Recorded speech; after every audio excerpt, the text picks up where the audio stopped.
Ketemu lagi dengan Bang Ox. Jangan lupa like dan subscribe channel ini ya. Nyalakan lonceng notifikasi agar kamu tidak ketinggalan video-video terbaru dari kami. Silahkan menonton. Namun, meski niatnya bulat, mata hatinya masih tertaut pada bayangan wanita itu. Dalam kaca spion mobilnya, ia memandang ke belakang, seolah tak rela melepaskan jejak suci Sentosa begitu saja. Benar saja, tak lama setelah kendaraannya mulai melaju, pintu mobil suci Sentosa terbuka cepat. Wanita itu keluar dengan gerak mendesak, seakan hendak mencegah sesuatu yang penting. Dengan pandangan tajam yang dimilikinya sebagai seorang pendekar, Rangga dapat melihat dua butir air mata kristal jatuh pelan dari sudut mata indah suci Sentosa. Melihat adegan itu, hati Rangga seperti diseret oleh angin dingin malam. Ada sesuatu yang menusuk perasaannya, membuat dadanya terasa sempit. Bahkan, sekilas terbersit keinginan untuk menginjak rem, memutar kemudi, dan kembali ke sisi suci Sentosa. Tapi akhirnya, ia menahan diri. Karena jika ia menoleh ke belakang, maka ia akan menyerah pada Suci Widyastuti. Dan itu adalah sesuatu yang tak bisa dibiarkannya terjadi. Maka, dengan gigih, Rangga memaksakan diri untuk tidak menengok lagi. Ia hanya bisa pergi, hingga akhirnya lenyap dari pandangan Suci Sentosa. Bagas Ardianta duduk di sampingnya, menyaksikan segalanya tanpa suara. Elang, panggilan akrab Bagas, tak mengeluarkan sepatah kata pun sejak awal hingga akhir. Seolah-olah ia tak melihat apa-apa, dan tak tahu apa-apa. Rangga juga menjaga ekspresinya dengan baik. Ia menunjukkan wajah tenang, tapi jauh di dalam dirinya, ia tengah berperang melawan bayangan yang enggan pergi. Ia mencoba melupakan semua yang baru saja terjadi, dan fokus pada tujuan selanjutnya menuju halaman tempat tinggal Tuan Wibisana. Setelah singgah di kediaman sang guru hingga sekitar pukul 5 sore, Rangga kembali mengemudi sendirian. Bagas Ardianta memilih tinggal lebih lama di halaman Yelau, menikmati santap malam bersama sang guru tua. Rangga berjanji akan datang menjemputnya di malam hari, untuk kemudian minum-minum bersama Adam Sentosa dan rombongan lainnya. Langsung dari klub wanita Zilan, Rangga menjemput Suci Widyastuti dan teman-temannya. Almira Cahyaningtyas dan Zahra Mahayuni juga turut serta, membantu menyiapkan jamuan makan malam yang sangat istimewa. Sejak berdirinya klub wanita Zilan, Almira dan Zahra hampir setiap hari pulang ke Villa Zilan hanya setelah malam menjelma. Mereka biasa makan 3 kali sehari di klub, sehingga malam ini menjadi liburan singkat yang mereka nikmati lewat sebuah pesta makan besar. Setelah usai menikmati hidangan malam itu, Rangga kembali naik ke mobilnya. Tujuan pertamanya adalah halaman Tuan Wibisana, tempat ia meninggalkan pedang pusakanya. Setelah itu, ia langsung menuju bar yang telah ia janjikan dengan Adam Sentosa dan rombongan sebuah bar eksklusif yang berafiliasi dengan King Hong International Hotel. Adam Sentosa dan yang lainnya sudah tiba lebih awal. Kecuali anggota yang sedang bertugas di lapangan, semua hadir. Termasuk Rangga dan Bagas Ardianta, jumlah mereka lebih dari selusin orang. Suasana hangat dan ramai terasa sejak pertama kali mereka berkumpul. Rangga telah memesan tempat sebelumnya. Setelah salam ringkas dan jabat tangan erat, rombongan itu langsung masuk ke dalam bar. Ia tidak memesan ruang khusus, melainkan meja besar di tengah lobi utama. Ini bukan pertemuan pertama mereka, dan Rangga sudah hafal betul seleranya. Adam Sentosa dan para sahabatnya memang lebih senang suasana riuh rendah. Di tengah keramaian, suasana minum-minum justru terasa lebih hidup. Dan inilah permulaan dari malam panjang mereka. Tak lama setelah duduk, alunan musik bergema, cahaya redup berkedip-kedip, dan gelas-gelas mulai diisi. Riuh tawa dan percakapan mengisi ruangan. Bagas Ardianta, yang sudah lama tak bertemu dengan rekan-rekan dari kelompok ketiga, tampak ceria.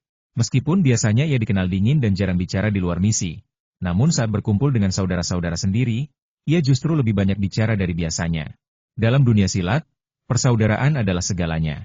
Dan malam ini, adalah malam di mana jiwa-jiwa yang pernah bersatu dalam medan perang, kembali berkumpul dalam tawa dan kenangan. Sebagian besar dari mereka telah mabuk, tertawa terbahak-bahak, dan suasana semakin panas. Riuh rendah obrolan, dentuman musik, dan suara gelas beradu mengisi ruangan bar yang redup. Beberapa anggota kelompok ketiga bahkan mulai bercanda dengan nada serius mengatakan bahwa setelah mereka pensiun dari tugas rahasia, mereka ingin bekerja sama dengan elang dan menjalani hidup liar di dunia bawah tanah. Meskipun terdengar seperti lelucon biasa, tapi jika mereka benar-benar datang, Rangga tak akan ragu menyambut dengan kedua tangan terbuka. Setiap anggota kelompok ketiga adalah pejuang kelas 1. Di medan militer manapun, mereka adalah puncak kekuatan, elit sejati. Jika segelintir dari mereka bergabung dengan gengsia, maka kekuatan Rangga pasti akan melonjak pesat. Bahkan tanpa inisiatif besar, dalam waktu setengah tahun saja, ekspansi kekuasaan bisa diselesaikan hanya dengan kekuatan belaka. Namun, tempat seperti bar bukanlah lokasi yang tepat untuk membahas rencana masa depan yang begitu sensitif. Maka dengan kesadaran penuh, semua orang secara alami beralih ke topik lain, membiarkan percakapan tetap ringan. San Chaoyun, kenapa dia ada di sini? Tepat saat suasana sedang hangat-hangatnya, Adam Sentosa tiba-tiba menoleh ke belakang, lalu berkata dengan nada terkejut. Mendengar itu, Rangga ikut menoleh.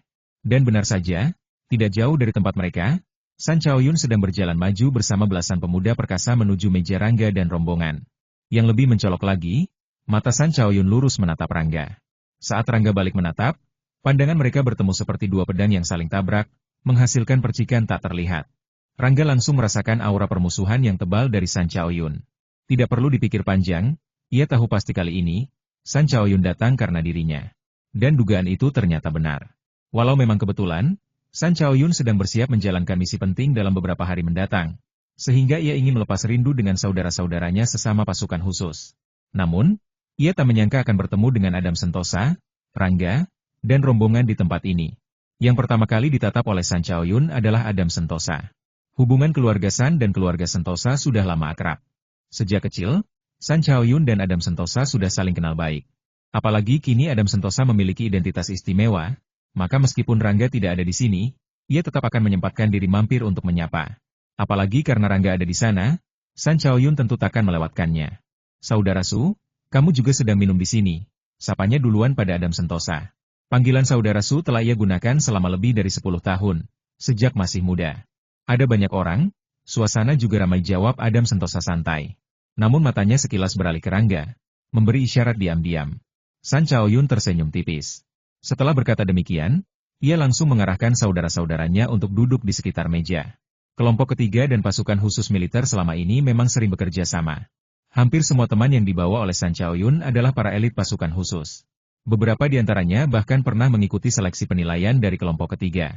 Begitu mereka duduk, suasana malam itu menjadi semakin hidup.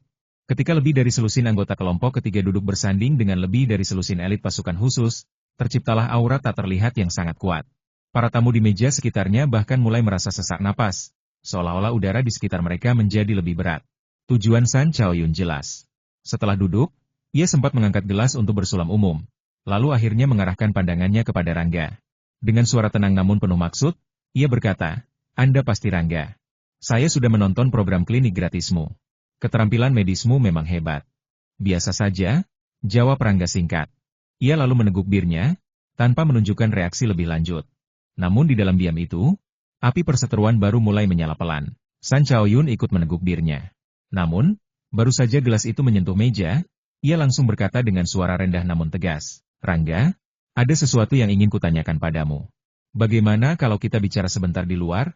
Maksud San Chaoyun jelas ia ingin membahas masalah suci Sentosa secara terbuka dengan Rangga.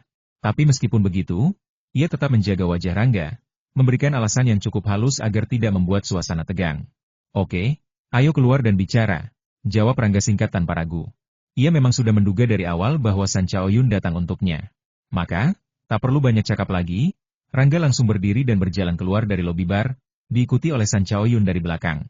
Adam Sentosa yang melihat kepergian mereka tentu saja maklum dengan maksud San Chaoyun. Ia tidak menghalangi, karena hampir bisa menebak bagaimana akhir dari percakapan ini nanti. Bagas Ardianta juga melirik sekilas pada punggung kedua laki itu. Meski ekspresinya tetap tenang, matanya menunjukkan bahwa ia telah mencium sesuatu yang sedang akan terjadi. Sementara yang lain, mereka masih mengira San Chaoyun benar-benar hanya ingin bertanya sesuatu. Tak ada yang merasa perlu mencurigai lebih dalam. Suasana tetap riuh, obrolan dan tawa terus mengalir. Namun di luar sana, udara malam mulai terasa dingin. Setelah keluar dari bar, Rangga langsung menuju tempat parkir tak jauh dari situ. Tempat itu memang dipenuhi mobil, tapi karena letaknya agak terpencil dari jalan utama, suasana cukup tenang untuk sebuah percakapan serius. San Chaoyun mengikutinya tanpa ragu. Begitu Rangga berhenti, ia pun berdiri menghadap lurus. Dan tanpa basa-basi lagi, ia langsung menyasar inti masalah. "Rangga, sebaiknya kamu tinggalkan suci Sentosa. Jika tidak jangan salahkan aku karena bersikap kasar padamu." Ucapannya tajam, lugas, tanpa penutup apapun. Niatnya benar-benar terbuka. Bab 450 Keluhan. Mendengar ucapan San Chaoyun, Rangga tidak terlihat terkejut. Dari tatapan tadi saja, ia sudah bisa menebak arah pembicaraan ini. "Aku dan suci Sentosa tidak ada apa-apa. Kamu sebenarnya tidak perlu menanyakan hal semacam ini kepadaku," jawab Rangga santai, nada suaranya biasa saja, bahkan disertai senyuman samar di sudut bibir. San Chaoyun adalah orang yang baik.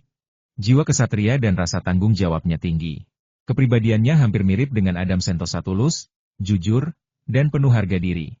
Jika bukan karena faktor Suci Sentosa, Rangga sendiri sebenarnya sangat menghargai karakter seperti ini. Karena itulah, Rangga tidak memilih sikap bermusuhan atau menantang. Ia memperlakukan San Chaoyun dengan wajar, layaknya seorang sahabat. Tetapi, itu tidak berarti ia akan mundur begitu saja. Dalam soal hati, setiap pria pasti memiliki ego yang sulit dikalahkan. Kecuali jika Suci Sentosa sendiri yang memilih San Chaoyun. Kamu tidak perlu berbohong padaku. Kita sama-sama laki-laki. Kalau kamu berani melakukan sesuatu, kamu harus berani bertanggung jawab. Kalau kamu, Rangga, belum punya pacar, aku, San Chaoyun, tidak akan pernah berkata sepatah kata pun. Itu adalah persaingan yang adil bagi kami berdua.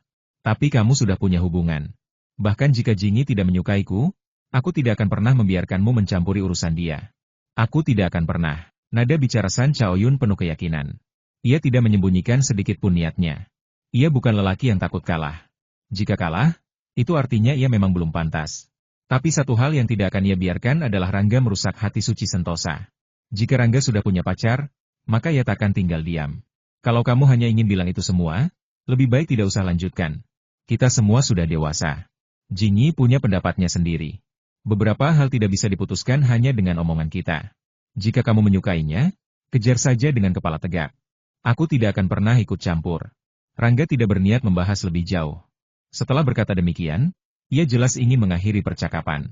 Namun, di antara dua lelaki yang sama-sama kuat dan penuh keyakinan, damai kadang tak mudah terwujud.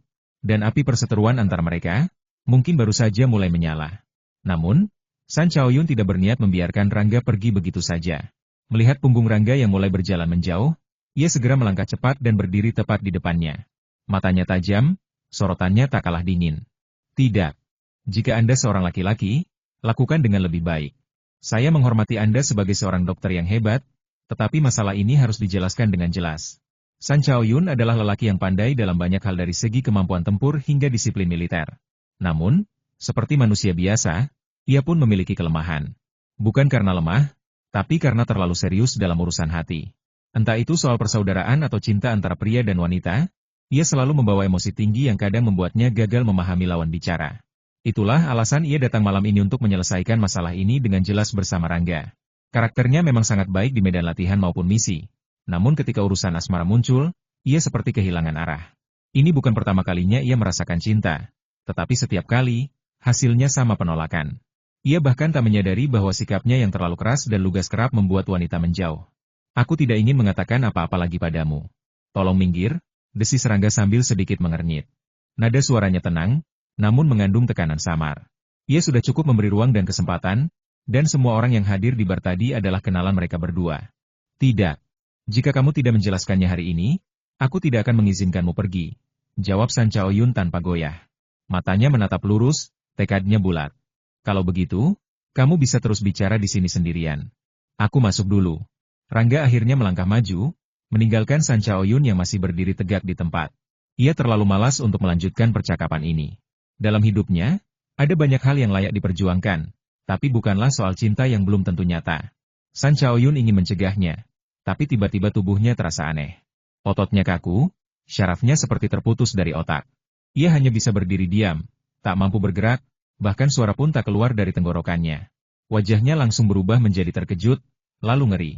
Ia tidak mengerti apa yang terjadi pada dirinya. Sensasi ini seperti kehilangan kendali total atas tubuh seperti kondisi vegetatif. Bahkan dengan mental baja yang telah dibentuk oleh pelatihan militer yang keras, ia tak bisa menahan rasa takut yang mulai merasuk. Sebagai seorang prajurit tangguh, ia benci sekali rasanya kehilangan kontrol atas tubuhnya. Seolah-olah seseorang menodongkan pistol langsung ke kepala dan menekan pelatuk tanpa suara. Untunglah ia berada di sini, bukan di medan pertempuran. Kalau iya, mungkin saat ini ia sudah menjadi mayat. Namun, ia benar-benar tidak tahu mengapa tubuhnya mendadak lumpuh, bahkan gerak ujung jari pun tak bisa. San Chaoyun bukan orang bodoh. Setelah rasa syok awal berlalu, bayangan punggung Rangga langsung muncul di pikirannya. Dikombinasikan dengan kata-kata dingin yang baru saja diucapkan Rangga, ia langsung menduga bahwa masalah ini pastilah ada hubungannya dengan Rangga. Sayangnya, tubuhnya masih tidak merespons, bahkan setelah beberapa puluh detik berlalu. Sementara itu, Rangga terus berjalan menuju pintu bar, seolah tak peduli dengan apapun yang terjadi di belakangnya. Namun, saat ia baru saja sampai di ambang pintu, ponselnya berdering nyaring. Ia menoleh sejenak, lalu melihat nama dan nomor yang tertera di layar. Seketika, matanya berubah. Warna aneh terlihat di sorotnya. Setelah menerima panggilan tersebut, wajah Rangga langsung berubah menjadi dingin. Tak ada ekspresi, tak ada reaksi emosional. Hanya kekosongan dingin yang terasa mengalir dari dalam dirinya. Tanpa menunda, ia langsung kembali ke dalam bar, menghampiri Adam Sentosa dan Elang, lalu mengucapkan salam perpisahan singkat. Tidak ada penjelasan panjang, hanya ucapan singkat. Aku harus pergi. Dan begitu saja, ia pergi. Adapun Sancha Oyun, begitu Rangga hilang dari pandangan, tubuhnya perlahan mulai pulih. Kekakuan yang sempat mengunci seluruh sarafnya menghilang seketika, seolah tidak pernah terjadi. Ia bisa bergerak lagi, bisa bernapas normal, tapi pikirannya masih bergemuruh. Setelah meninggalkan Bar King Hong International Hotel, Rangga tidak langsung pulang. Ia mengemudi cepat, melewati jalanan malam yang sepi dan redup. Dalam waktu kurang dari 10 menit, ia tiba di sebuah bar kecil tak jauh dari klub Guanzhen Hall. Bar itu tidak besar, dekorasinya biasa saja, bahkan bisa dibilang sederhana. Namun bisnisnya ramai. Bukan karena minuman mahal atau musik heboh, tapi karena pemiliknya tahu betul selera para pengunjung gelap. Obat-obatan ilegal, informasi rahasia, hingga kontak-kontak gelap tersedia lengkap di balik tirai belakang bar itu. Rangga belum pernah datang ke tempat ini sebelumnya, tapi ia pernah mendengar dari Larasati Wijaya tentang tempat ini. Dan malam ini, ia datang bukan untuk mencari obat atau informasi biasa. Ia datang untuk menemui seseorang. Seseorang yang mungkin tahu sesuatu tentang panggilan telepon yang baru saja ia terima. Dan tentang ancaman yang mulai mengintai dari kegelapan. Bar kecil itu memang dikenal sebagai tempat berkumpulnya para penjahat, gangster, dan penggemar hiburan gelap di ibu kota. Di sanalah dunia hitam bermula, tempat pornografi, perjudian, narkoba, dan segala bentuk dosa bersembunyi dalam bayang-bayang redup. Riuh rendah musik keras menggelegar, asap rokok membumbung tinggi, dan aroma alkohol serta darah luka lama tercampur menjadi satu. Perkelahian maut, pembunuhan diam-diam, bahkan transaksi ilegal seringkali terjadi tanpa jejak. Tempat ini adalah neraka kecil yang hidup di tengah malam kota. Ketika Larasati Wijaya pertama kali memberitahu Rangga tentang bar itu, ia sempat bertanya dengan nada setengah bercanda. Mau beli bar itu atau langsung tutup saja? Alasannya jelas. Bar itu berdiri tak jauh dari klub Guanzhen Tang. Keberadaannya tentu akan menodai reputasi klub yang dikelola dengan susah payah. Tapi Rangga tidak setuju saat itu. Baginya, selama tidak ada keluhan atau permusuhan nyata, ia tidak akan mencabut mata pencaharian orang lain hanya karena ketidaksukaan pribadi. Lagi pula, beberapa hari setelah itu, ternyata bar tersebut tidak menyebabkan dampak buruk bagi klub.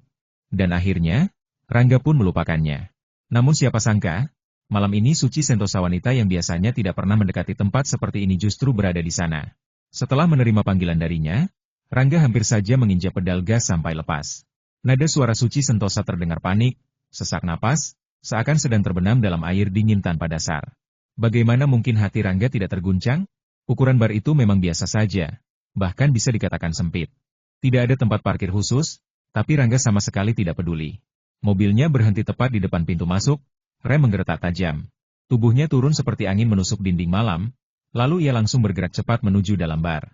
Di dalam, suasana benar-benar kacau.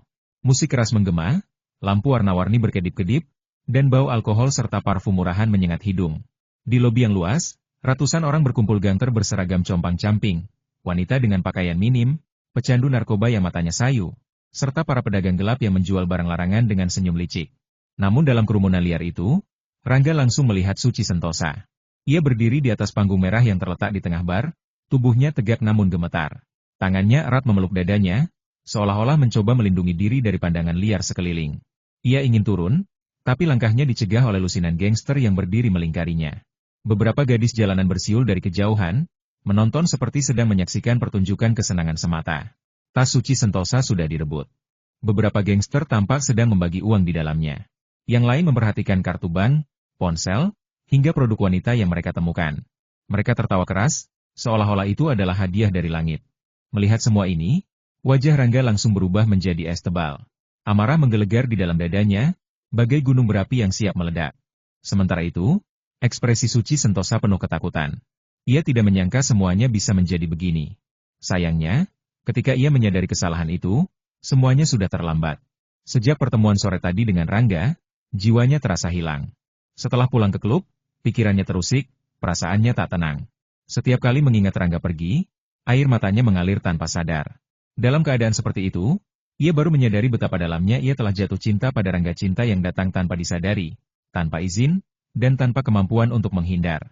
Ia berkali-kali mengambil ponselnya, berniat menelepon Rangga, ingin menjelaskan segalanya. Tapi pada akhirnya, ia menyerah. Karena takut. Karena ragu. Ia bukan apa-apa bagi Rangga. Hanya seorang teman biasa. Ia bahkan tidak tahu apakah Rangga memiliki perasaan yang sama. Ia takut jika menelepon, hubungan baik yang masih tersisa akan hancur begitu saja. Dengan pikiran yang kacau dan jiwa yang kosong, Suci Sentosa akhirnya meninggalkan klub tanpa sadar. Langkah-langkahnya membawanya secara tidak sengaja ke bar ini. Yang lebih buruk lagi, ia minum banyak anggur. Meskipun kesadarannya belum sepenuhnya hilang, tubuhnya mulai sulit dikendalikan. Segala sesuatu di sekitarnya terasa berputar, bergoyang, seakan-akan dunia sendiri sedang berusaha menelannya hidup-hidup. Dan kini, di tengah lautan manusia liar, Suci Sentosa berdiri sendirian. Menunggu kedatangan Rangga. Yang sudah tiba. Suci Sentosa ketakutan. Melihat mata para gangster di sekitarnya yang seperti serigala, dia tahu bahwa jika dia jatuh seperti ini, konsekuensinya akan menjadi bencana. Dan dia mungkin dimakamkan di sini selama sisa hidupnya. Untungnya, ketika dia menyadari ada sesuatu yang tidak beres, dia segera menelepon Rangga. Namun, dia benar-benar tidak dapat bertahan lagi. Dia tidak tahu di mana Rangga berada atau kapan dia akan datang. Alkohol telah membuat kesadarannya semakin lemah, dan satu-satunya hal yang dapat dia lakukan saat ini adalah bertahan untuk terakhir kalinya. Para gangster kecil itu jelas menyadari kelemahan Suci Sentosa, dan mereka semua terus menggosok kedua telapak tangan, ingin naik dan memeluk kecantikan itu. Reputasi bar ini cukup bagus. Kebanyakan wanita tidak berani datang. Namun, wanita yang muncul di bar ini biasanya adalah gadis-gadis muda atau beberapa wanita yang duduk di meja. Sedangkan untuk wanita cantik seperti Suci Sentosa, Anda hampir tidak dapat melihatnya dalam beberapa tahun. Dalam situasi ini, para gangster kecil ini secara alami sangat bersemangat. Semua orang ingin menjadi yang pertama menang dan bersenang-senang. Namun, para gangster ini tidak menyadari bahwa tidak jauh di belakang mereka, Rangga Seng berjalan selangkah demi selangkah. Rangga tidak berjalan terlalu cepat, tetapi setiap langkah yang diambilnya, aura dingin di tubuhnya menjadi lebih kuat. Faktanya, ada aura ekstra di tubuhnya. Jika Adam Sentosa atau Bagas Ardianta ada di sini, mereka akan bisa merasakannya. Lan Tian berkata jika Adam Sentosa dan yang lainnya ada di sini, bahkan San Chaoyun pasti akan merasakan aura yang sangat berbahaya di Rangga. Terlihat Rangga sangat marah. Bahkan Rangga sendiri mungkin tidak tahu mengapa dia begitu marah saat ini, atau dalam hati Rangga, kepolosan Suci Sentosa tidak akan pernah dihujat oleh hal-hal kelam seperti itu. Terutama ketika dia melihat ekspresi tak berdaya dan ketakutan Suci Sentosa di atas panggung, perasaan itu memenuhi hati Rangga dengan niat membunuh yang gila. Jika keinginan Rangga tidak cukup kuat, saya khawatir Rangga akan melakukan pembunuhan besar-besaran saat ini. Namun, bahkan jika Rangga tidak membunuh, sangat mustahil baginya untuk menyelamatkan orang-orang ini. Ketika langkah kakinya perlahan mendekat, ketika gangster dan gadis kecil terdekat berada kurang dari 2 meter darinya, Rangga akhirnya bergerak. Rangga tidak terlihat melakukan gerakan apapun, namun para gangster dan gadis yang paling dekat dengan Rangga sepertinya terlempar oleh benda berat. Dan ini baru permulaan. Saat berikutnya, lebih banyak gangster yang disingkirkan oleh Rangga. Semua ini terjadi dalam waktu kurang dari 10 detik, dan bahkan sebelum siapapun di lobi dapat bereaksi, seluruh panggung sudah benar-benar kosong. Bahkan di atas panggung, Suci Sentosa tidak langsung bereaksi. Dan ketika dia sadar kembali, dia telah melihat sosok di depannya yang terasa sangat familiar dan membuatnya merasa sangat sedih. Pada saat ini, Suci Sentosa menangis hampir tak terkendali, dan secara naluriah bergegas ke pelukan Rangga. Mungkin karena kedatangan Rangga itulah Suci Sentosa menjadi rileks, dan di bawah rangsangan alkohol, Suci Sentosa telah melupakan beberapa hal yang dia khawatirkan saat ini. Suci Sentosa selalu menjadi gadis yang sangat kuat. Hidupnya adalah sebuah tragedi, dan ketika dia berada di keluarga Sentosa, dia tidak populer. Hampir tidak ada yang menyukainya kecuali Tuan Su. Karena itu, dia pergi ke Jincheng sendirian untuk bergabung dengan Pak Sentosa, dan kemudian mengandalkan usahanya sendiri untuk masuk ke Akademi Swasta Mingzi. Dia selalu menerima beasiswa tertinggi, melebihi Rangga pada saat itu. Sebagai seorang gadis, Suci Sentosa sudah sangat kuat. Tapi bagaimanapun juga, dia hanyalah seorang wanita. Kekuatannya hanya karena dia tidak ingin orang lain melihat kelemahannya. Dia sering bersembunyi sendirian di tempat tidur dan menangis, merindukan ayahnya yang sudah meninggal dan merindukan ibunya. Namun saat ini, Suci Sentosa menemukan pelukan yang memungkinkannya melampiaskan keluhannya. Dan hati Rangga sangat tersentuh saat ini. Tangannya terbuka hampir secara naluriah, dan kemudian dia meremas tubuh Suci Sentosa dengan erat di pelukannya. Dia bisa merasakan air mata Suci Sentosa dengan cepat membasahi pakaian di dadanya. Tetapi Suci Sentosa menjadi semakin sedih saat dia menangis, tanpa niat untuk berhenti. Hal ini membuat hati Rangga semakin kasihan. Dia tahu bahwa tangisan dan keluhan Suci Sentosa saat ini bukan hanya karena apa yang terjadi malam ini, tetapi juga karena pengalaman hidupnya dan semua yang dia alami selama bertahun-tahun. Dia juga seorang yatim piatu, dan dia juga bergantung pada orang lain. Mengapa Rangga tidak memahami ketidakadilan yang diderita Suci Sentosa? Terlebih lagi, Suci Sentosa hanyalah seorang gadis. Setelah bertahun-tahun, ketidakadilan yang diderita Suci Sentosa tidak sedikit pun. Jingi, ayo keluar dari sini dulu. Rangga tidak melepaskan pelukannya, tetapi dia tidak ingin Suci Sentosa tinggal di tempat ini lebih lama lagi. Setelah berbisik di telinga Suci Sentosa, Rangga langsung mengangkat Suci Sentosa dan keluar dari bar. Saat Rangga mengambil langkah maju, semua lampu, speaker, dan peralatan listrik lainnya di seluruh bar meledak pada saat ini, dan sirkuitnya berkedip dengan percikan api yang mengerikan, seolah-olah akan terbakar. Namun, Rangga mengabaikan semua ini, dan saat berikutnya, dia muncul di luar pintu bar. Bab 451 penjelasan setelah keluar dari bar, Rangga membuka pintu penumpang kendaraan dan memasukkan Suci Sentosa dengan sangat lembut. Ada juga tas Suci Sentosa. Saat Rangga mengambil tindakan, dia telah mengambil kembali barang-barang Suci Sentosa dari tangan para gangster itu. Saat ini, bar sudah dalam kekacauan, dan segala macam seruan dan jeritan terdengar tanpa henti. Rangga meledakkan semua peralatan listrik di seluruh bar, dan melakukannya dengan cara yang paling kejam. Ledakannya terdengar seperti serangan teroris, yang cukup membuat takut semua orang. Pada saat ini, Rangga merasa seolah-olah Kaisar sedang marah dan melibatkan 9 klan. Rangga tidak pernah menganggap dirinya orang baik, dan ketika dia perlu bersikap kejam, Rangga tidak akan pernah berbelas kasihan. Sama seperti balas dendam terhadap keluarga Adikusuma, Rangga sialan tidak pernah melepaskan siapapun. Untungnya, tidak ada yang terjadi pada Suci Sentosa kali ini. Jika tidak, Rangga pasti akan melakukan pembunuhan besar-besaran. Dalam hal ini, Rangga tidak perlu khawatir tentang apapun. Dalam arti tertentu, hukum tidak lagi berguna bagi Rangga. Dengan kemampuannya yang kuat untuk mengendalikan listrik di suatu area, Rangga dapat sepenuhnya mengendalikan orang tanpa meninggalkan bukti apapun. Jika dia tidak ingin ketahuan, bahkan detektif paling terkenal di dunia pun tidak akan dapat menemukan satupun petunjuk. Untungnya, tidak terjadi apa-apa pada Suci Sentosa. Rangga baru saja menghukum mereka, terutama para gangster kecil itu. Pada dasarnya, setiap orang perlu berbaring di tempat tidur setidaknya selama 1 tahun sebelum mereka bisa bangun. Tapi Rangga tidak mau memperhatikan apapun saat ini. Setelah masuk ke dalam mobil, dia langsung pergi. Saat mengemudi, Rangga juga menggunakan energi spiritual untuk merangsang saraf Suci Sentosa, membuatnya sadar. Rangga, aku. Setelah menangis dengan sedihnya, Suci Sentosa juga pulih dari keluhannya. Untuk pertama kalinya, Suci Sentosa sepertinya menyadari sesuatu, dan dengan cepat menjelaskan kepada Rangga, saya tidak tahu bar itu akan sangat kacau, dan saya tidak tahu bahwa saya. Suci Sentosa ingin menjelaskan, tetapi dia tidak tahu bagaimana menjelaskannya. Karena dia bahkan tidak dapat mengingat kapan dia memasuki bar.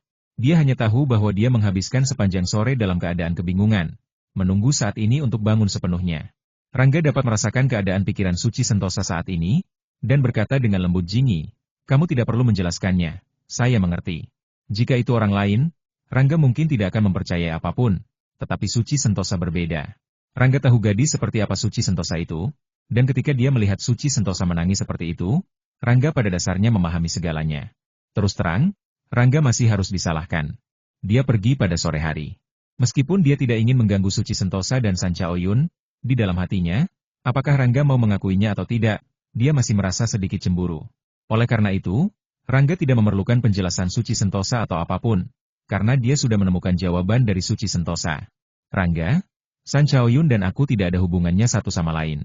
Pamanku bersikeras membiarkanku pergi kencan buta dengannya, tapi aku tidak menyukainya. Sebenarnya, inilah yang sebenarnya ingin dijelaskan oleh Suci Sentosa. Dia ingin menjelaskan hubungannya dengan San Chaoyun dengan jelas kepada Rangga. Dia tidak pernah berpikir bahwa suatu hari dia bisa bersama Rangga, tetapi dia tahu bahwa hal itu sangat mustahil antara dia dan San Chaoyun. Karena bayangan Rangga telah membekas di hatinya. Yang paling diingat Suci Sentosa adalah adegan ketika Rangga menemaninya melepaskan hewan.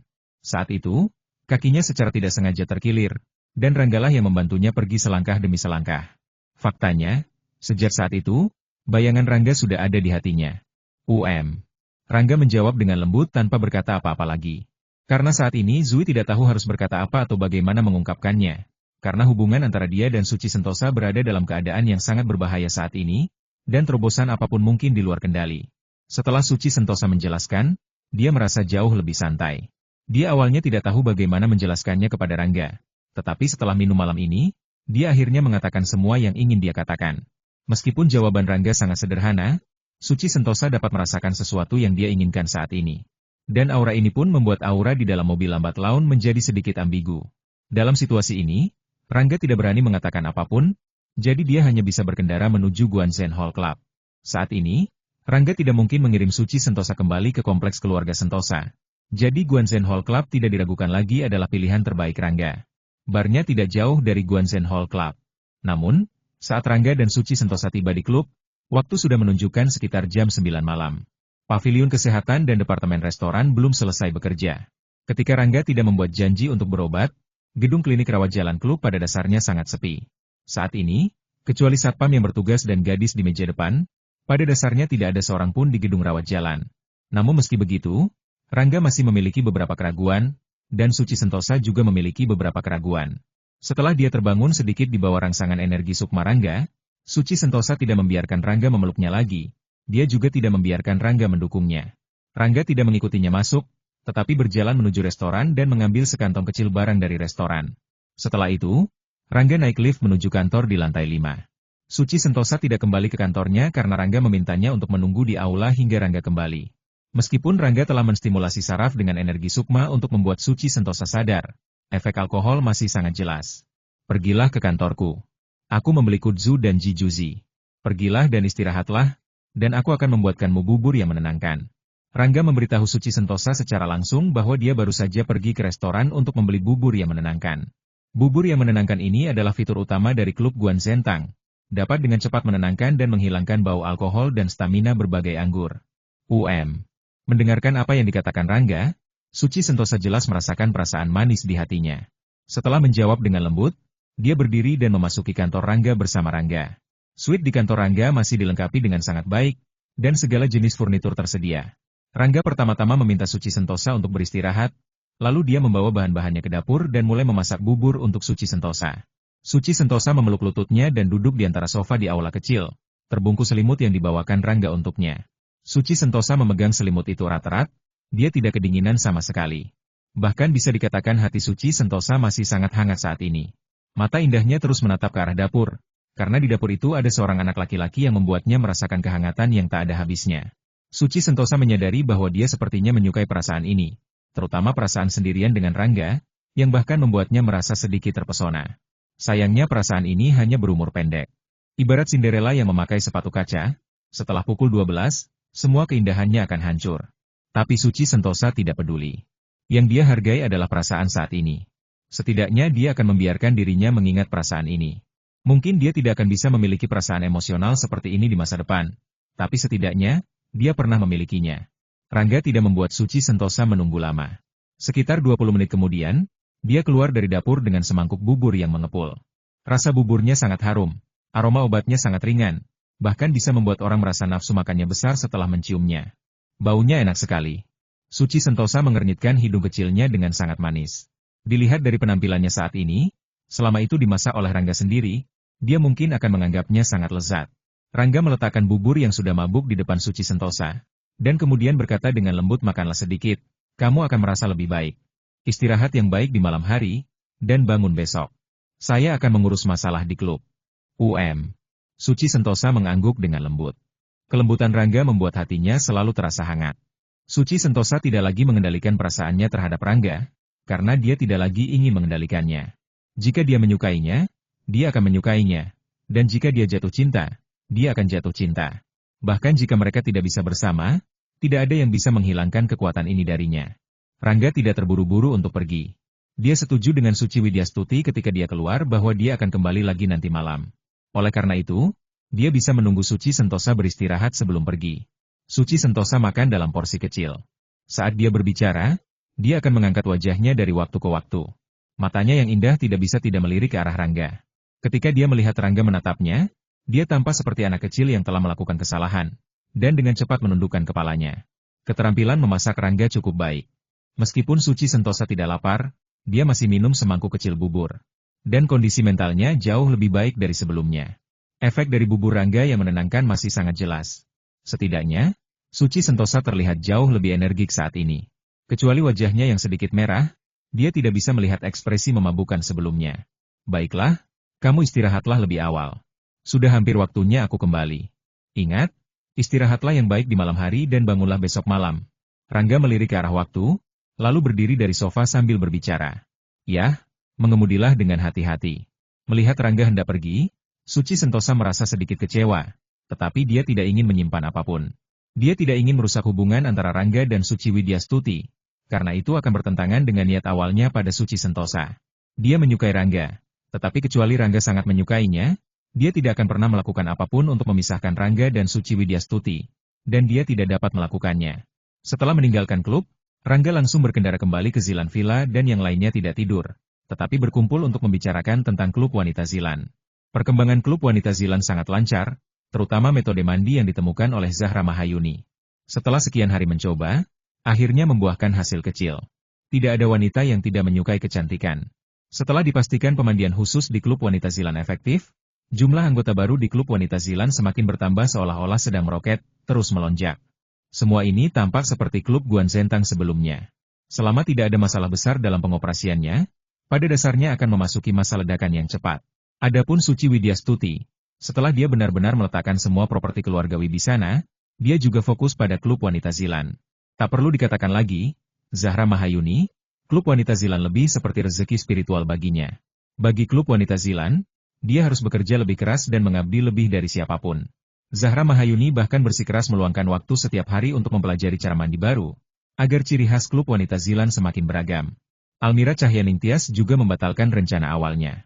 Seperti Zahra Mahayuni, dia juga menaruh semua pemikirannya pada klub. Ketika Rangga masuk, mereka membicarakan tentang perpindahan staf di klub. Toh, itu anggota baru. Selain Po Acing, selebihnya adalah karyawan baru.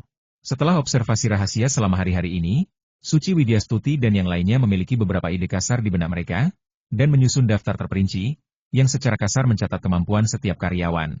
Rencana Suci Widyastuti dan yang lainnya sederhana, yaitu mempromosikan beberapa karyawan yang mampu dan kemudian memecat beberapa karyawan yang tidak cocok.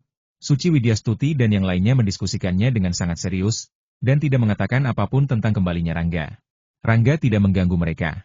Setelah sapaan sederhana, dia kembali ke atas untuk melakukan latihan penguatan sel. Namun, setelah dia menyelesaikan latihannya dan mandi lalu turun, diskusi Suci Widyastuti dan yang lainnya belum selesai. Saudari Junyan, apa pendapatmu tentang Lan Sui? Mengapa kamu tidak membiarkan dia menjadi wakilmu? Rangga baru saja duduk di antara sofa ketika Zahra Mahayuni bertanya pada Suci Widyastuti. Formulir daftar di tangannya telah diubah hingga tidak dapat dikenali lagi, tetapi sebagian besar telah diselesaikan. Aku akan berbicara dengannya besok. Jika dia bersedia, maka dia bisa menjadi wakilku. Suci Widyastuti mengangguk lembut. Klub tersebut sekarang dibagi menjadi beberapa departemen. Selain bertanggung jawab atas operasional klub, dia juga mengelola Departemen Kecantikan dan Departemen Sumber Daya Manusia. Zahra Mahayuni dan Almira Cahyaningtyas serupa. Zahra Mahayuni juga bertanggung jawab atas beberapa departemen, termasuk Departemen Pemandian Terpisah. Suci Widyastuti memiliki kesan yang baik terhadap Lan Sui, dan penampilan Lan Sui sangat bagus sejak dia memasuki klub wanita Zilan. Sudah ada banyak ahli kecantikan di klub, jadi memindahkan Lan Sui untuk membantunya mengelola kedua departemen ini juga merupakan pilihan yang sangat baik. Rangga tidak menyangka Zahra Mahayuni akan mendapat lamaran seperti itu. Dalam hatinya, Rangga tidak ingin Baizi terlalu dekat dengan Suci Widyastuti. Sangat penting untuk waspada terhadap orang lain. Rangga masih mengingat dengan jelas sorot mata Baizi ketika dia pergi setelah mendorong Baiki untuk berobat. Tatapan itu membuat Rangga merasa berbahaya. Jika Baizi mengetahui tentang hubungan antara Suci Widyastuti dan dia, Rangga tidak dapat menjamin apakah Baizi akan melakukan apapun. Hanya saja dia tidak bisa berkata apa-apa saat ini. Terlebih lagi, Suci Widyastuti dan yang lainnya sangat pandai menyimpan rahasia. Di seluruh klub gadis Zilan, selain Zahra Mahayuni dan Almira Cahyaningtyas, tidak ada orang lain yang mengetahui tentang hubungan antara Suci Widyastuti dan Rangga. Tentu saja, istri Suryawan Laksana, Linda Siregar, juga dapat dianggap sebagai yang terakhir. Namun, Suryawan Laksana telah mengatakan kepada Linda Siregar untuk tidak menceritakan masalah ini. Oleh karena itu, pada dasarnya tidak ada seorang pun di klub yang diperkenalkan oleh Linda Siregar yang mengetahui tentang hubungan antara Suci Widyastuti dan Rangga. Namun, tidak ada tembok kedap udara di dunia ini, tetapi Rangga memiliki pemikiran di dalam hatinya. Jika Baizi benar-benar melakukan sesuatu, maka dia tidak akan bisa menyalahkan Rangga karena kejam. Suci Widyastuti dan yang lainnya tidak mengetahui pemikiran Rangga, tetapi terus berdiskusi dan menyelesaikan daftarnya satu persatu. Saat itulah mereka punya waktu untuk berurusan dengan Rangga. Orang pertama yang berbicara dengan Rangga adalah Zahra Mahayuni. Setelah dia menyimpan daftarnya, Dia mengedipkan matanya yang indah dan berkata kepada Rangga-Rangga, "Saudari Suci Widyastuti dan saya berencana untuk pergi ke Australia dalam beberapa hari ke depan. Anda seharusnya tidak keberatan, bukan? Australia? Apa yang kamu lakukan di sana?" Rangga bertanya dengan kebingungan dan melirik ke arah Suci Widyastuti. Karena Suci Widyastuti belum pernah menyebutkan masalah ini kepadanya sebelumnya. Bab 452 Teknologi Elektromoksibusi Baru Susu memainkan peran terbesar dan terpenting dalam formula mandi susu. Kami berencana pergi ke peternakan Australia untuk menyelidikinya. Jika memungkinkan, kami berencana untuk memperkenalkan sumber susu dari sana. Zahra Mahayuni secara langsung menjelaskan perjalanannya ke Australia. Dia tidak memiliki cukup pengalaman dalam hal ini, jadi dia ingin pergi ke Australia bersama Suci Widyastuti. Adapun Almira Cahyaningtyas, dia tinggal di ibu kota untuk mengelola urusan klub. Bagaimanapun, Zahra Mahayuni dan Suci Widyastuti hanya pergi selama 2 atau 3 hari dan akan segera kembali. "Apakah kamu ingin aku pergi bersamamu?" Rangga bertanya dan melirik Suci Widyastuti. "Tidak, lagi pula kami hanya pergi ke sana beberapa hari. Ada banyak hal yang harus kamu lakukan di klub, jadi tidak perlu membuang waktu bersama kami." Suci Widyastuti langsung menolak lamaran Rangga. Mereka hanya pergi untuk menyelidiki. Jika Rangga pergi bersama, tidak ada yang bisa dilakukan untuk Rangga sekarang. Rangga mengangguk, lalu berkata, "Oke, beritahu aku kapan kamu pergi, dan aku akan mengatur beberapa orang untuk melindungimu secara diam-diam." Dalam beberapa hari berikutnya, Suci Sentosa telah mengatur jadwalnya untuknya. Akan merepotkan jika meluangkan beberapa hari sekaligus, jadi Rangga tidak memaksakan apapun. Namun, Rangga sangat mengkhawatirkan keselamatan Suci Widyastuti dan Zahra Mahayuni. Betapapun sibuknya, Rangga tetaplah seorang laki-laki yang penuh pertimbangan. Ia tahu benar bahwa di dunia ini, musuh tidak pernah tidur. Maka, ia harus selalu waspada. Jika Suci Widyastuti dan Zahra Mahayuni sampai pergi ke Australia, maka ia pun tak bisa lengah. Bukan hanya soal urusan luar, tapi juga hati para wanita yang berada di sekelilingnya. Namun, saat percakapan antara Rangga dan Suci Widyastuti masih menggantung, Almira Cahyaningtyas diam-diam menundukkan kepala. Di balik kedamaian wajahnya, tersembunyi rasa gelisah yang pelan-pelan merasuk ke dalam jiwa. Sorot matanya berubah, seperti ada bayangan yang tak mampu ia hindari. Jika Suci Widyastuti dan Zahra Mahayuni pergi ke Australia, maka untuk beberapa hari mendatang, hanya dialah satu-satunya wanita yang akan tinggal bersama Rangga di Zilan Villa. Pemikiran itu membuat dadanya berdebar kencang, pipinya sedikit memerah, dan jantungnya berdetak lebih cepat dari biasanya. Perasaan aneh itu sulit dijelaskan, namun begitu nyata. Dan ia tak bisa berbuat apa-apa selain menyimpannya rapat-rapat di dalam dada. Sementara itu, jadwal harian Rangga memang terbilang padat bak seorang satria yang tak pernah berhenti bertempur.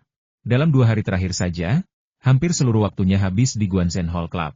Ia harus menyelesaikan semua janji perawatan yang telah terkumpul, sebelum akhirnya menyerahkan rencana perjalanan Yi Jing berikutnya kepada Suci Sentosa. Belum lagi, Rangga masih memiliki rangkaian klinik gratis di daratan Tiongkok. Ditambah lagi dengan agenda klinik gratis global yang sudah disusun rapi. Semua itu memakan waktu besar, bahkan melebihi yang ia perkirakan sebelumnya. Karena itu, jadwal Rangga bukan sekadar padat tapi sangat padat. Hampir setiap jamnya telah terisi. Ia tahu, ini adalah harga yang harus dibayar jika ingin meletakkan fondasi kokoh bagi masa depan Guanzhen Hall. Jalan ini ia ambil demi menancapkan pengaruhnya, tidak hanya di satu negara, tapi di seluruh penjuru dunia. "Rangga, saudara Zhao sudah datang." Suara Suci Sentosa memecah kesunyian di ruang kantor. Ia membuka pintu dengan langkah tenang, wajahnya tampak sedikit berbeda dari beberapa hari yang lalu. Ada semburat lembut di sorot matanya ketika ia memandang Rangga. Sejak memutuskan untuk tidak lagi menyembunyikan perasaannya, hubungan mereka menjadi lebih santai, lebih hangat. Rangga menyadarinya. Ia tak membalas secara terbuka, tapi ia tidak menolak. Justru, ia mencoba menjaga jarak yang tepat, tidak terlalu dekat, tapi juga tidak terlalu dingin. Ia tahu maksud Suci Sentosa.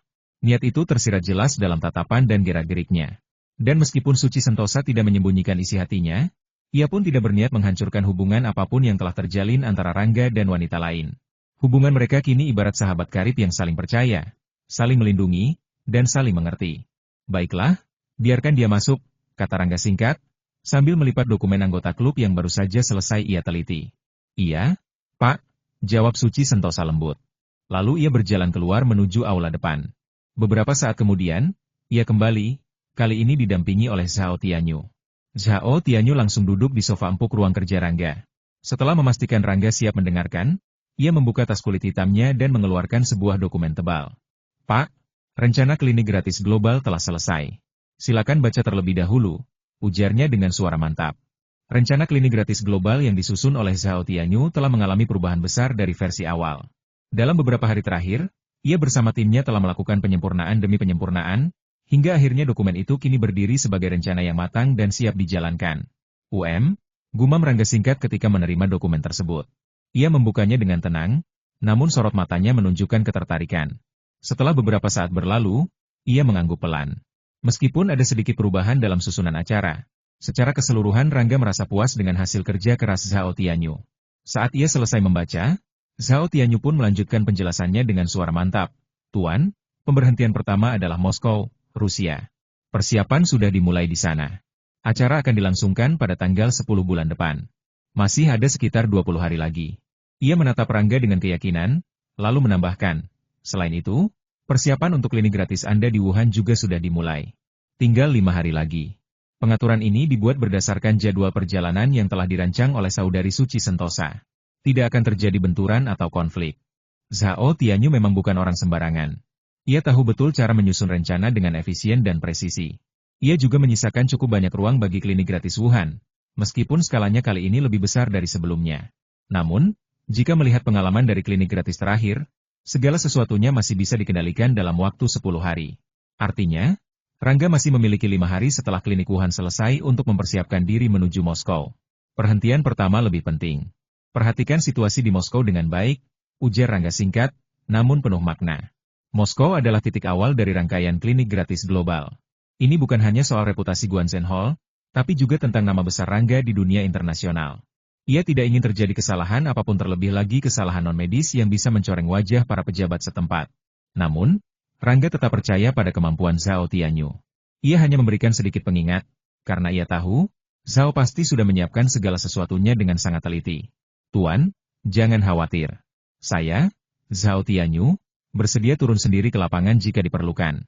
Tidak akan ada kecelakaan, jawab Zhao dengan nada yakin. Di dalam hati, ia bahkan selalu mengingatkan dirinya sendiri bahwa kesuksesan klinik gratis global ini adalah kunci masa depannya. Jika berhasil, maka ia akan menjadi tokoh penting dalam lingkaran elit medis internasional. Maka, ia takkan membiarkan apapun mengganggu jalannya acara ini, apalagi ini adalah pemberhentian pertama. Yah, kalau sampai terjadi sesuatu, aku ambil kepalamu, ledek Rangga dengan senyum samar di bibirnya. Zhao Tianyu tertawa ringan, lalu menjawab, tidak masalah, Tuan. Setelah mendiskusikan beberapa detail tambahan, Rangga pun mengakhiri pembicaraan. Ia menyuruh Zhao Tianyu untuk pergi, lalu bangkit dari kursinya. Namun, Rangga tidak langsung kembali ke klub. Ada satu hal penting yang harus ia lakukan, mengantar Suci Widyastuti dan Zahra Mahayuni yang akan berangkat ke Australia sore ini. Meskipun ia tidak bisa ikut serta, minimal ia dapat menemani mereka hingga di bandara.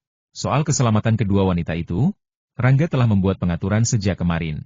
Ia langsung memerintahkan Elang untuk menyelesaikan semua persiapan di Australia. Hotel, kendaraan, fasilitas pendukung semua telah disiapkan dengan sempurna. Lebih dari itu, Rangga sama sekali tidak ingin mengambil risiko.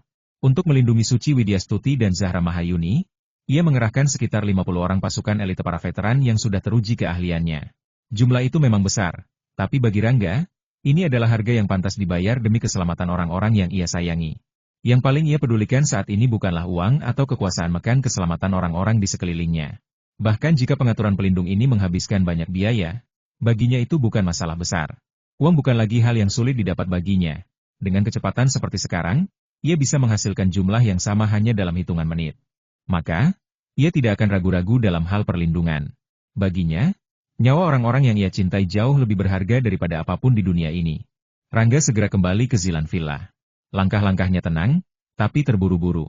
Saat ia tiba, Suci Widyastuti dan Zahra Mahayuni sudah siap dengan barang bawaan mereka. Keduanya tampak santai, meski rencana perjalanan sempat mengalami penundaan dari jadwal semula. Awalnya, mereka berencana berangkat kemarin, namun urusan mendadak di klub membuat segalanya sedikit molor. Lagi pula, perjalanan ke Australia kali ini mungkin akan memakan waktu lebih lama dari perkiraan. Segala sesuatunya akan diputuskan nanti, tergantung situasi di lapangan. Almira Cahyaningtyas juga sudah ada di sana. Ia akan ikut ke bandara untuk mengantar kedua sahabatnya, lalu langsung kembali ke klub setelah itu. Apakah kalian semua siap? Tanya Rangga saat ia memasuki aula utama. Sudah lama siap? Tinggal menunggu kau saja, jawab Suci Widyastuti dengan senyum samar. Ia menunjuk koper-koper kecil yang telah disiapkan. Meskipun hanya pergi beberapa hari, Wanita itu tetap membawa perlengkapan secukupnya, tidak berlebihan, namun cukup untuk menjaga kenyamanan selama di sana. Kalau begitu, ayo berangkat. Aku akan antarkan kalian ke bandara, kata Rangga sambil meraih koper-koper itu tanpa banyak bicara. Ketiganya pun keluar bersama Almira Cahyaningtyas yang mengikuti dari belakang. Di dalam mobil, Zahra Mahayuni langsung menyambut Almira dengan lembut, meraih tangannya. Almira, setelah aku dan saudari Suci pergi ke Australia, kamu harus mengurus klub dengan baik ya, ujarnya sambil tersenyum hangat. Zahra dan Almira memang sudah seperti saudara kandung. Dalam hati Zahra, Almira adalah adik perempuan kesayangannya. Satu-satunya orang yang bisa ia percaya penuh untuk menjaga klub selama mereka tidak ada. Aku tahu. Kamu sudah mengatur semuanya dengan sangat rapi. Kalau sampai aku masih gagal, lebih baik aku menggali lubang dan masuk sendiri. Balas Almira dengan nada ringan, walau sorot matanya menunjukkan keteguhan. Memang benar, Suci Widyastuti dan Zahra Mahayuni telah menyelesaikan semua pengaturan dengan detail. Tidak ada satupun titik yang terlewat. Apa yang harus dilakukan oleh Almira Cahyaningtyas hampir sama dengan rutinitas harian biasa. Jika terjadi hal-hal yang di luar dugaan, cukup menghubungi Rangga dengan dia di ibu kota. Semua masalah pasti bisa diselesaikan. Jika terjadi apa-apa, telepon saja Rangga. Dengan dia di sini, pada dasarnya tidak ada yang tidak bisa diselesaikan, tambah Suci Widyastuti. Ia tahu bahwa Almira masih baru dalam manajemen klub, tapi ia tak khawatir. Selama Rangga berada di dekat sana, maka tidak akan ada gangguan besar. Angguk Almira pelan. Matanya yang indah sempat melirik ke arah Rangga, namun cepat ditundukkan kembali. Perjalanan ke Bandara Internasional Ibu Kota berlangsung lancar. Tak lama setelah itu, pesawat yang membawa Suci Widyastuti dan Zahra Mahayuni akhirnya terbang meninggalkan landasan, menghilang di balik awan putih. Rangga dan Almira Cahyaningtyas pun beranjak pulang. Karena Almira tidak bisa mengemudi, Rangga bertanggung jawab mengantarnya kembali ke klub. Kebetulan, ia juga akan menuju Guanzen Hall Club, yang lokasinya tidak jauh dari klub wanita Zilan. Bagi Rangga, ini hanyalah sekadar pengantaran singkat. Namun, sepanjang perjalanan, Almira merasa suasana di dalam mobil agak canggung. Hatinya gelisah. Dalam beberapa hari ke depan, ia akan berada di bawah satu atap dengan Rangga, sendirian. Ia tahu, tidak akan ada yang terjadi, namun perasaan aneh itu tetap saja hadir, mengendap perlahan dalam dada. Rangga sendiri tidak menyadari hal itu. Pikiran dan perhatiannya sedang tertuju pada masalah di klub serta konflik dengan keluarga Inoue, dua hal yang menjadi prioritas utamanya saat ini. Belum lagi, ia tengah sibuk melakukan penelitian baru tentang penggabungan energi listrik dengan teknik akupunktur. Ini adalah eksperimen yang belum pernah berhasil dilakukan oleh siapapun sebelumnya. Hanya Rangga, dengan kemampuan uniknya mengendalikan aliran listrik secara instan, yang bisa mencoba dan mungkin berhasil. Tapi bagaimanapun juga, ia tetap manusia biasa. Di tengah kesibukan dan tekanan, apakah ia bisa terus mengabaikan bayang-bayang perasaan yang mulai merasuk dari seorang Almira Cahyaningtyas? Rangga melakukan penelitian ini bukan sekadar untuk kepentingan ilmu pengobatan semata, tetapi lebih jauh lagi untuk mempersiapkan dirinya menghadapi masa depan yang penuh ketidakpastian. Ia tahu betul bahwa ia tidak bisa terus-menerus tinggal di Guanzen Hall Club selamanya. Untuk itu, ia telah menunjuk Bramantio sebagai penerusnya dalam menjalankan tugas-tugas medis harian. Namun, Bramantio masih harus meningkatkan kemampuan medisnya hingga mencapai level yang mumpuni. Dan untuk itu, Rangga sendiri juga harus terus berkembang, bahkan melampaui batas-batas konvensional. Kombinasi energi listrik dan teknik akupunktur menjadi salah satu cara tercepat dan paling efektif untuk memperkuat dasar pengobatan modern dengan sentuhan metode kuno yang mendalam.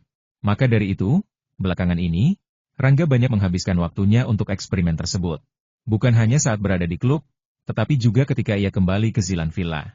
Beruntung, jadwal yang disusun oleh Suci Sentosa untuknya kali ini tidak serapat biasanya. Karena jumlah janji perawatan yang terkumpul tidak terlalu banyak, setiap hari pekerjaannya selesai sebelum pukul 7 malam. Berbeda dari waktu-waktu sebelumnya yang kerap membuatnya pulang larut, bahkan melewati tengah malam. Kendaraan mereka melaju cepat di jalanan ibu kota. Ketika hampir sampai di klub wanita Zilan, Almira Cahyaningtyas perlahan mengangkat wajahnya, lalu bertanya pada Rangga dengan suara agak gugup. Rangga, apakah kamu akan kembali larut malam nanti? Makan di luar atau pulang untuk makan? Jika Suci Widyastuti dan Zahra Mahayuni tidak ada, maka dialah yang akan bertanggung jawab atas urusan rumah tangga termasuk soal makanan untuk Rangga. Apalagi, dalam 2 hari terakhir, Rangga pulang lebih awal dari biasanya. Meskipun sudah lewat pukul 7, Suci Widyastuti biasanya tetap menyiapkan makan malam hangat dan menunggu kedatangannya. Rangga tidak terlalu memikirkannya secara mendalam. Setelah beberapa detik berpikir, ia menjawab santai. Aku seharusnya pulang tepat waktu. Tapi jika terlambat, jangan tunggu aku. Kamu bisa makan duluan. Oke, sahut Almira pelan, tapi senyuman samar tak bisa ia hindari dari bibirnya. Mobil Rangga berhenti di depan gerbang utama klub wanita Zilan. Ia tidak turun, hanya duduk sambil memandangi Almira Cahyaningtyas yang turun dan mulai berjalan masuk menuju klub. Namun, saat ia hendak memutar kendaraan untuk pergi, matanya menangkap sosok familiar yang baru saja turun dari sebuah bus tak jauh dari situ. Sosok itu adalah Bai Zi. Jika dibandingkan dengan beberapa hari lalu, penampilan Bai Zi benar-benar berubah. Dulu, ia tampak murung, lesu, dan tertekan oleh beban hutang yang begitu besar. Kini, sorot matanya cerah, langkahnya ringan, dan senyum tipis terpatri di wajah cantiknya yang biasanya muram. Rangga tahu persis penyebab perubahan itu. Beberapa hari lalu, Adam Sentosa telah memerintahkan orang-orangnya untuk membayar lunas semua hutang Bai Zi. Beban berat yang selama ini menindih pundaknya telah hilang. Hanya tersisa 10 juta rupiah yang masih harus ia lunasi kepada Suci Widyastuti, karena uang yang dikembalikan oleh Baiki sedikit berkurang dari total pinjaman awal. Namun, Bai Zi tetap harus memenuhi kontraknya. Ia pun kini tengah mencari pekerjaan tetap agar memiliki sumber pendapatan stabil. Bai Zi tidak menyadari kehadiran Rangga. Setelah turun dari mobil, ia langsung masuk ke dalam klub tanpa ragu. Rangga diam-diam menyaksikan hingga siluet wanita itu menghilang di balik pintu klub. Lalu ia menarik pandangannya, menginjak pedal gas, dan melanjutkan perjalanan. Meski Bai Zi kini tampak seperti wanita biasa yang hidupnya telah pulih, Rangga sama sekali tidak lengah. Jika suatu saat Bai Zi bertindak aneh, atau bahkan membahayakan orang-orang di sekitarnya, Rangga tidak akan segan-segan menunjukkan sikap tegasnya. Belas kasihan tidak akan ada tempat dalam hatinya jika nyawa orang lain terancam. Setelah meninggalkan klub wanita Zilan, Rangga langsung menuju Guansen Hall Club. Di sana, masih banyak pasien yang telah membuat janji untuk perawatan sore hari. Meskipun ia bekerja dengan kecepatan luar biasa, rangkaian perawatan itu baru selesai sekitar pukul 8 malam. Dengan tubuh yang letih namun pikiran yang tetap fokus, Rangga bersiap kembali ke Zilan Villa. Malam ini, mungkin ia akan melanjutkan eksperimennya tentang elektromoksibusiken baru yang bisa mengubah dunia pengobatan selamanya. Malam telah menjelma, langit tertutup awan tipis yang menyembunyikan cahaya bulan. Di dalam sebuah klub elit di pinggir kota, Rangga dan Suci Sentosa baru saja menyelesaikan makan malam mereka sebelum berpisah jalan. Namun, bagi Rangga, kehidupan malam adalah darah dalam tubuhnya. Ia tak pergi kemana-mana, melainkan langsung mengemudikan mobilnya menuju Zilan Villa, tempat yang bagaikan kedua rumah baginya. Sesampainya di villa, langkah kakinya tenang namun pasti. Begitu memasuki aula utama, ia mendapati Almira Cahyaningtyas duduk termenung di atas sofa, dengan sejumlah majalah dan buku tentang dunia kecantikan tergeletak di meja depannya.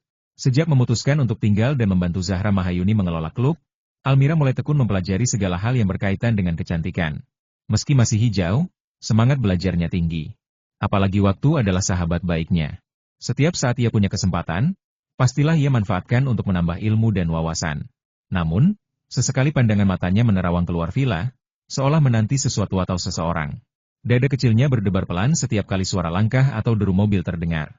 Dan ketika akhirnya siluet Rangga tampak masuk, sorot matanya langsung bersinar, seperti bintang kecil yang menyala di kegelapan. Almira bangkit dari sofa, lalu bertanya dengan suara lembut, "Rangga, sudah makan malam? Aku sudah siapkan makan malam untukmu. Tinggal dipanaskan saja." Dalam senyum samar di bibirnya, terkandung harapan yang tulus. Malam ini, ia rela pulang lebih awal dari klub, pergi ke pasar dan supermarket hanya untuk membeli bahan-bahan kesukaan Rangga. Hidangan itu dimasaknya sendiri dengan penuh perhatian, tanpa menyentuh sedikit pun sebelum Rangga datang. Ia duduk di aula, menunggu, hingga jarum jam telah melewati angka 8. Sayang, Rangga baru saja selesai makan di klub bersama Suci Sentosa. Ia mengira Almira juga telah makan, sehingga menjawab singkat, "Aku sudah makan di klub. Tidak usah repot-repot lagi." Ucapan itu bagaikan air dingin yang membasahi bara api harapan yang mulai menyala di hati Almira. Sorot matanya meredup, senyum di bibir perlahan memudar. Ia sadar, ambisi yang ia simpan tidaklah besar. Bukan untuk merebut, bukan pula untuk menuntut.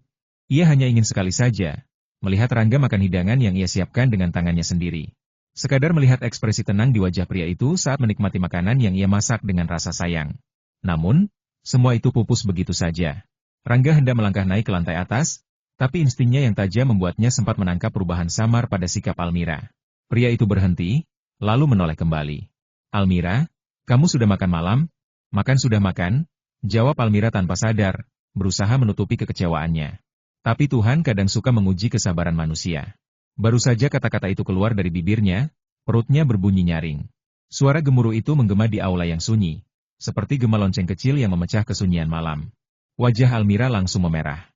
Ia buru-buru menunduk, berharap bayangan malam dapat menutupi rasa malunya. Tapi Rangga, dengan tatapan diamnya, telah melihat segalanya. Wajah kecil Almira Cahyaningtyas memerah seperti buah delima yang masak di bawah sinar matahari pagi. Dalam diam, ia menyadari bahwa hari ini, sejak siang hingga sore, ia hanya makan sedikit hampir tak tersentuh. Sibuk mengatur urusan klub dan menyiapkan makan malam untuk Rangga, perutnya pun lupa akan rasa lapar. Tapi kini, dalam sunyi aula Zilan Villa, perutnya berontak. Bukan dengan suara keras, tapi cukup nyaring untuk terdengar jelas dalam kesunyian. Sebuah protes halus dari tubuhnya yang lelah. Rangga terdiam sesaat. Ia bisa menduga, Almira belum makan. Tapi ia tak menyangka jawaban wanita itu akan begitu polos, bahkan tanpa sadar. Namun, pria itu sengaja tidak membahas lebih jauh. Ia tahu, Almira adalah jenis wanita yang mudah malu jika dipermalukan. Maka, dengan sikap tenang, ia mengalihkan pembicaraan. Ngomong-ngomong, ada beberapa hal yang harus aku kerjakan malam ini. Mungkin aku akan tidur larut. Aku mau ganti baju dulu. Kamu panaskan saja makanannya. Hubungi aku kalau sudah siap. Tanpa menunggu jawaban, Rangga langsung melangkah menuju tangga. Langkahnya pelan namun pasti, seolah tak ingin memberi ruang bagi Almira untuk berkata apa-apa lagi. Almira hanya bisa memandang punggung Rangga yang menjauh, wajahnya semakin memerah. Namun, di balik rasa malu itu, aliran hangat merambat perlahan di dalam dadanya. Hangat dan nyaman, bagaikan embusan angin musim semi yang lembut. Di dalam kamarnya, Rangga melepas pakaiannya dan menggantinya dengan pakaian latihan. Setelah itu, ia memasuki ruang kerja pribadinya, ruang sempit penuh alat dan catatan tentang ilmu akupunktur modern yang tengah ia dalami. Ia tahu, Almira masih butuh waktu untuk memanaskan makanan. Itu artinya, ia punya sedikit waktu untuk melanjutkan eksperimen barunya. Dengan gerakan tenang, Rangga duduk di kursi kayu di depan meja besar. Di atasnya tersebar jarum-jarum perak, kabel-kabel kecil, serta catatan-catatan tertulis tangan. Ia mengambil satu jarum perak, lalu dengan gerakan cepat namun hati-hati, menusukkannya ke lengannya sendiri. Sekilas cahaya biru muda berkedip di ujung jarum, tanda aliran energi listrik telah aktif. Rangga mengendalikan inti sukmanya untuk mengatur intensitas arus, lalu mulai merangsang titik akupunktur dengan metode unik yang ia kembangkan sendiri, kombinasi antara teknologi modern dan seni pengobatan kuno. Tubuhnya adalah laboratorium hidup. Dengan kemampuan energi sukma yang dimilikinya, ia bisa memperbaiki setiap kerusakan yang timbul akibat eksperimen gagal. Dan rasa sakit? Bagi Rangga, itu adalah teman lama yang sudah biasa ia rasakan sejak latihan penguatan sel tulang bertahun-tahun lalu. Ketika jarum itu mulai bergetar di kulitnya, Rangga fokus pada reaksi saraf. Ia menggunakan energi listrik untuk merangsang neuron di titik akupunktur, bukan menghancurkannya. Tujuannya bukan menghancurkan, melainkan membangkitkan potensi penyembuhan alami tubuh melalui stimulasi listrik yang terkontrol. Ki digantikan oleh arus listrik. Jarum guanyin menjadi media penghantar. Hasilnya, titik akupunktur dirangsang dengan intensitas tinggi. Efeknya jauh lebih dalam daripada teknik tradisional. Ini adalah penelitian berbahaya, tapi juga revolusioner. Energi spiritual langka, hanya ia yang memiliki. Energi sukma pun harus melewati inti sukma, sehingga mustahil dibentuk melalui cara lain. Maka, jalan satu-satunya adalah menciptakan pengganti ki dengan energi listrik yang dapat dikontrol secara presisi. Dan Rangga, dengan ketenangan dan tekad baja, terus maju dalam percobaan itu. Tiap tetes keringat yang turun dari dahinya bukan karena rasa sakit, melainkan hasil kerja otak dan tubuh yang bekerja dalam harmoni. Karena baginya, batas antara ilmu silat dan teknologi bukanlah halangan, melainkan medan baru yang harus ditaklukkan. Akupunktur guanyin salah satu dari 3 teknik akupunktur tertinggi di dunia persilatan. Bahkan bisa dikatakan sebagai yang utama, karena keunikan dan kedalaman filosofinya. Jika saja energi listrik mampu menggantikan ki dalam mengendalikan jarum-jarum guanyin, maka akupunktur guanyin akan bangkit kembali, menciptakan era baru dalam ilmu pengobatan dan seni tempur. Bakat Bramantio di bidang kedokteran memang luar biasa. Ia adalah penerus yang potensial untuk mewarisi ilmu ini. Jika Rangga berhasil menuntaskan penelitiannya, bukan hanya klub Guanzen Hall yang akan memiliki pewaris ilmu sejati, tetapi ia sendiri pun bisa lepas dari beban itu, dan fokus pada jalannya sendiri. Maka tak heran jika Rangga memberikan perhatian besar terhadap penelitian ini. Sayangnya, jalan yang ia tempuh penuh onak dan teka-teki rumit. Meskipun dengan kondisi tubuh unik dan kemampuan inti sukma yang dimilikinya, hal ini masih terasa seperti mendaki gunung es tanpa ujung. Namun bagi Rangga, semua itu hanyalah soal waktu. Jika sebulan belum cukup, maka 2 bulan akan ia habiskan. Jika setengah tahun belum membuahkan hasil, maka 1 tahun pun ia rela korbankan. Percayalah, selama ia terus berusaha, dengan kelebihan alami yang ia miliki, suatu hari nanti ia pasti akan menemukan kombinasi sempurna antara energi listrik dan teknik akupunktur guanyin. Dalam 2 tahun, batas waktu yang ia tetapkan, ia yakin dirinya akan berhasil. Kira-kira 10 menit Rangga melanjutkan eksperimennya, Almira Cahyaningtyas telah selesai memanaskan makan malam. Dengan langkah pelan namun hati-hati, ia naik ke lantai atas untuk memanggil Rangga. Rangga langsung menghentikan penelitiannya begitu mendengar ketukan lembut di pintu. Ia menyimpan jarum-jarumnya, lalu turun bersama Almira menuju ruang makan. Saat matanya menangkap deretan hidangan lezat di atas meja, hati Rangga terasa hangat. Semua adalah masakan favoritnya, ayam goreng bawang putih, tumisan sayur segar, sup daging yang harum, dan sambal terasi khas racikan Almira. Hidangan itu disusun rapi, tampak begitu penuh makna. Dan Rangga tahu, betapa lamanya Almira menyiapkan semuanya. Namun anehnya, hanya ada satu set mangkuk dan sumpit di atas meja. Satu porsi nasi hangat, seolah-olah ia sendirilah yang akan menikmati makanan itu. Almira, masakannya banyak sekali. Ayo kita makan bersama. Dengan gerakan lembut namun tegas, Rangga menarik tangan Almira agar duduk di seberangnya. Lalu, dengan tangannya sendiri, ia menyajikan semangkuk nasi panas untuk wanita itu. Rangga bukanlah lelaki sombong atau egois. Ia sering melakukan hal serupa untuk Suci Widyastuti dan yang lainnya jika punya waktu luang. Namun bagi Almira, perlakuan itu terasa istimewa, sebuah sentuhan lembut yang membuat dadanya hangat dan hati berdebar pelan.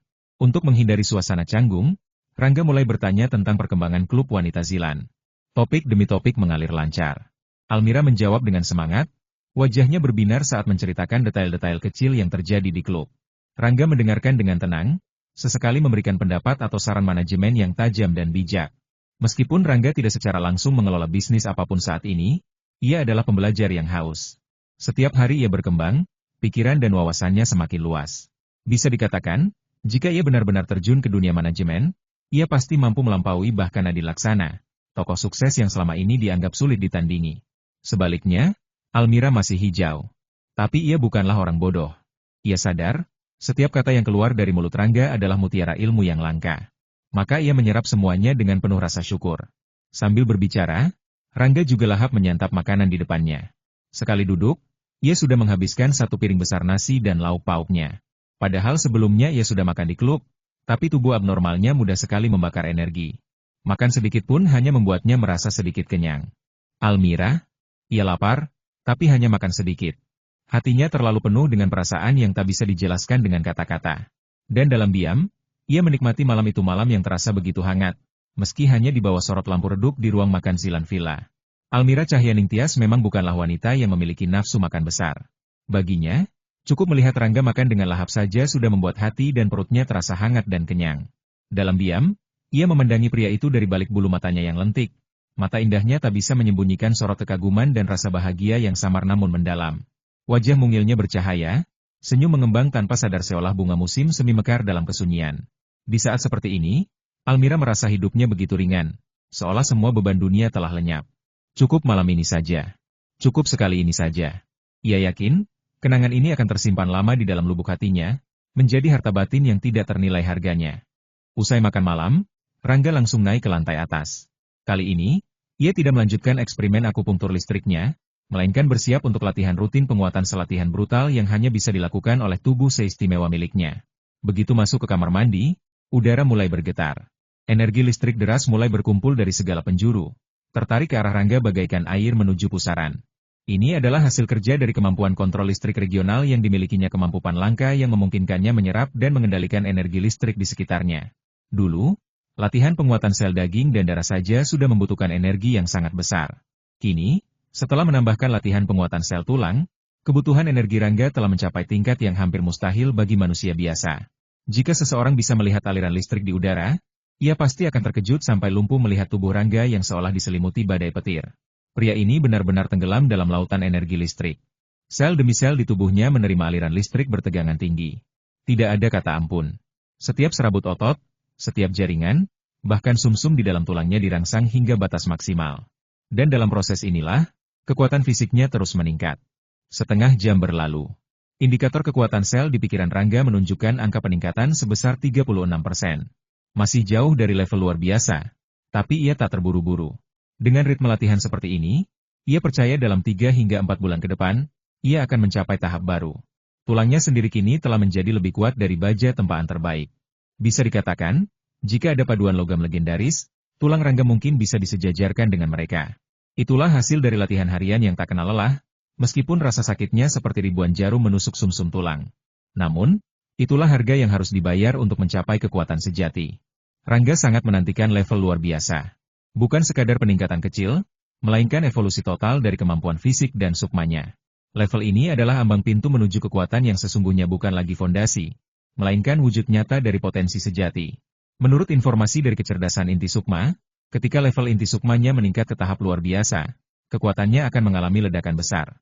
Jangkauan kendali listrik regionalnya diprediksi akan meningkat 10 kali lipat.